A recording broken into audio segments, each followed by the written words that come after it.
అలానే మిసేసరావు జగన్మోహన్ రెడ్డి గారు తెనాలి వెళ్ళారు. అక్కడ ఉండేటువంటి రౌడీ షీటర్లని వాళ్ళ కుటుంబాలని పరామర్శించి వాళ్ళకి ధైర్యం చెప్పడానికి ఆయన వెళ్ళారు. ఆ సందర్భంగా అక్కడ ఏం జరిగింది అనేది మనం గనక అబ్జర్వ్ చేస్తే ఎంఆర్పిఎస్ సంబంధించినటువంటి వాళ్ళు, ప్రజా సంఘాలు, దళిత సంఘాలు, వాళ్ళ నాయకులు వీళ్ళందరూ కూడా జగన్మోహన్ రెడ్డి గారి పర్యటనను వ్యతిరేకిస్తూ పెద్ద ఎత్తున వ్యతిరేకించారు, నినాదాలు చేశారు, నిరసనలు వ్యక్తం చేశారు. అయినప్పటికీ పోలీసు రక్షణ మధ్య ఆయన ఆ రౌడీ షీటర్లకు సంబంధించినటువంటి ఇళ్ళకి వెళ్ళి వాళ్ళ కుటుంబ సభ్యుల్ని వాళ్ళని పరామర్శించి ధైర్యం చెప్పారు. ఆ సందర్భంగా ఆయన ఏమైనా అనౌన్స్మెంట్ చేస్తారేమో అని చెప్పి ఎక్స్పెక్ట్ చేశారు అందరూ కూడా. ఎందుకని ఎక్స్పెక్ట్ చేశారంటే ఈ మధ్యకాలంలో ప్రమాదవశాత్తు ఎవరైనా చనిపోతే కనుక అక్కడికి వెళ్తూ ఉన్నారు, వాళ్ళ కుటుంబీకులు పరామర్శిస్తున్నారు. ఒక పార్టీ అధినేతగా ఆయన ఖచ్చితంగా వెళ్ళాలి, పరామర్శించాలి, దాంట్లో ఎలాంటి తప్పు లేదు. వెళ్ళినటువంటి సందర్భంగా వాళ్ళకి కొంత పరిహారం ఇచ్చేలాగా ప్రకటిస్తున్నారు. రీసెంట్గా మనకు సింహాద్రి అప్పన్న గోడ కూలి చనిపోయినటువంటి వాళ్ళ కుటుంబీకుల దగ్గరికి వెళ్ళి పరామర్శించి ప్రభుత్వం ఇచ్చినటువంటి 25 లక్షల రూపాయలు సహాయం సరిపోదు, తాను అధికారంలోకి వచ్చిన తర్వాత ₹1,00,00,000 పరిహారం ఇస్తాను అంటే ప్రభుత్వం 25 లక్షలు ఇచ్చింది, మిగిలిన 75 లక్షలు మళ్ళీ నేను 2029లో అధికారంలోకి వచ్చిన తర్వాత ఇస్తాను అని చెప్పి అనౌన్స్ చేశారు. ఇదే విధానం, ఇదే పద్ధతి రాష్ట్రంలో అన్ని చోట్ల కూడా రాబోయేటువంటి రోజుల్లో ఆయన అనుసరిస్తారు అని చెప్పి అనుకున్నారు, ఆ పార్టీ కార్యకర్తలే అనుకున్నారు. పైగా వైఎస్ఆర్ కాంగ్రెస్ పార్టీ కార్యకర్తలని కొట్టినా, లేదంటే వైఎస్ఆర్ కాంగ్రెస్ పార్టీ కర్తలు జైల్లో ఉన్నా, లేదంటే వైఎస్ఆర్ కాంగ్రెస్ పార్టీకి సంబంధించినటువంటి కార్యకర్తలు ఎవరినన్నా మర్డర్ చేసినా అలాంటి వాళ్ళు వీళ్ళకి కూడా వెళ్ళి పరామర్శిస్తున్నారు జగన్మోహన్ రెడ్డి గారు. ఇప్పుడు తెనాలిలో ఒక కానిస్టేబుల్ మీద అత్యాచారం చేశారు అక్కడ ఉండేటువంటి రౌడీ షీటర్స్. ఆ రౌడీ షీటర్స్ని అక్కడ ఉన్నటువంటి పోలీసులు ఏం చేశారంటే నడి రోడ్లో వాళ్ళని కూర్చోబెట్టి వాళ్ళ పాదాలకి బాగా కౌన్సిలింగ్ ఇచ్చారు. అది బహిరంగంగా ఇచ్చారు అనేది అబ్జెక్షన్. మానవ హక్కుల సంఘాలు, ప్రజా సంఘాలు కొన్ని ఆ విధంగా బహిరంగంగా థర్డ్ డిగ్రీ ప్రయోగించడం తప్పు అని చెప్పేసి అంటూ ఉన్నారు. నిజమే, ఎప్పుడైనా సరే మనం ఆందోళన చేసేటప్పుడు కానీ, నిరసన చేసేటప్పుడు కానీ, లేదంటే గట్టు తప్పినప్పుడు కానీ లా అండ్ ఆర్డర్ లాఠీచార్జ్ చేస్తారు, బహిరంగానే లాఠీచార్జ్ చేస్తారు. జనరల్గా లాఠీచార్జ్ చేయకూడదు, మరి బహిరంగ లాఠీచార్జ్ చేస్తారు కదా. సో ఇప్పుడు అక్కడ ఉన్నటువంటి పోలీసులు వీళ్ళకి బహిరంగ థర్డ్ డిగ్రీ ప్రయోగించారంటే పోలీసుల నుంచి వస్తున్నటువంటి వర్షన్ ఏంటంటే వీళ్ళు కరడుగట్టినటువంటి నేరస్తులు, రౌడీ షీటర్లు, ఒక్కొక్కరి మీద 9 కేసులు ఉన్నాయి, వాళ్ళ అదుపులో చేయడానికి ప్రయత్నం చేస్తున్నాము, కానీ ఎప్పటికప్పుడు స్థానికుల్ని అనేక రకాలుగా ఇబ్బందులు పెడుతున్నారు అనేటువంటి వర్షన్ని పోలీసులు చెప్తూ ఉన్నారు. దానికి తగిన విధంగా జగన్మోహన్ రెడ్డి గారు వాళ్ళ ఇళ్ళకి వెళ్ళి పరామర్శిస్తారు అని చెప్పి ప్రకటన రాగానే జగన్మోహన్ రెడ్డి గారు ఆయన తెనాలి బాట పట్టగానే ఈ రౌడీ షీటర్లకు సంబంధించినటువంటి మొత్తం కేసులు, దానికి సంబంధించిన విజువల్స్ మొత్తం కూడా సోషల్ మీడియాలో నిండిపోయాయి.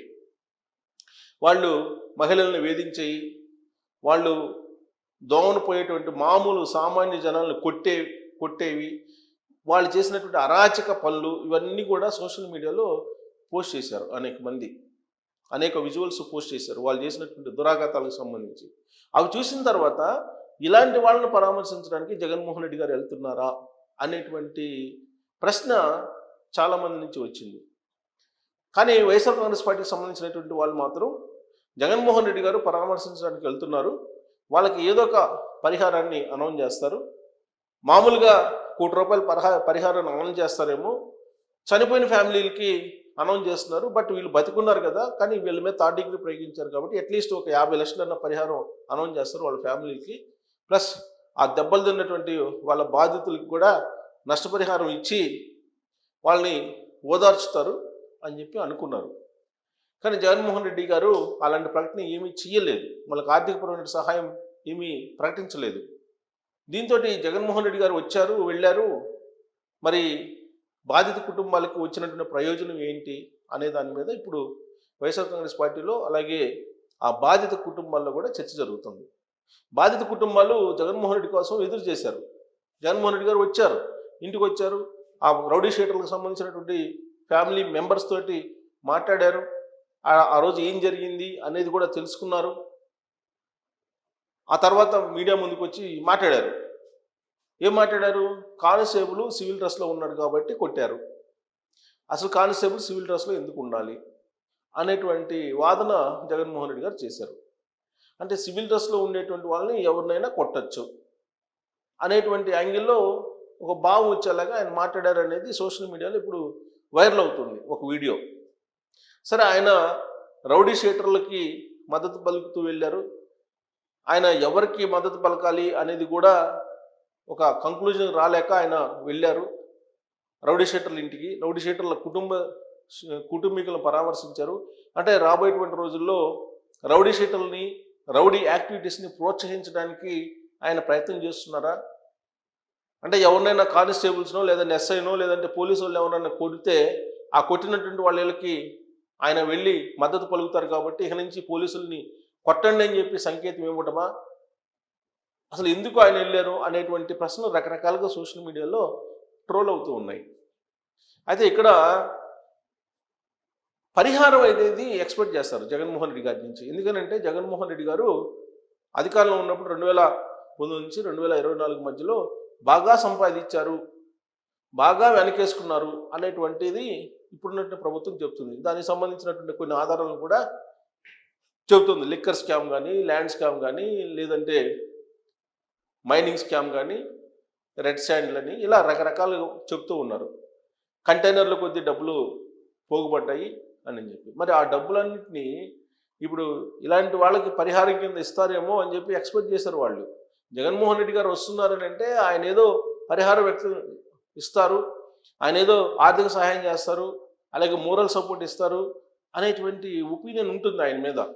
కారణం ఏంటంటే ఆయనకి అనేక కంపెనీలు ఉన్నాయి. భారతీయ సిమెంట్స్ ఉంది, జగతి పబ్లికేషన్ ఉంది, సాక్షి మీడియా ఉంది, అనేక సరస్వతి పవర్స్ ఉంది, ఇలా అనేక కంపెనీలు ఉన్నాయి. మరి అన్ని కంపెనీలు ఉన్నాయి, ప్లస్ ఆయన గత ప్రభుత్వంలో జరిగినటువంటి మొత్తం వ్యవహారం అంతా తెలుసు ప్రజలకు కూడా.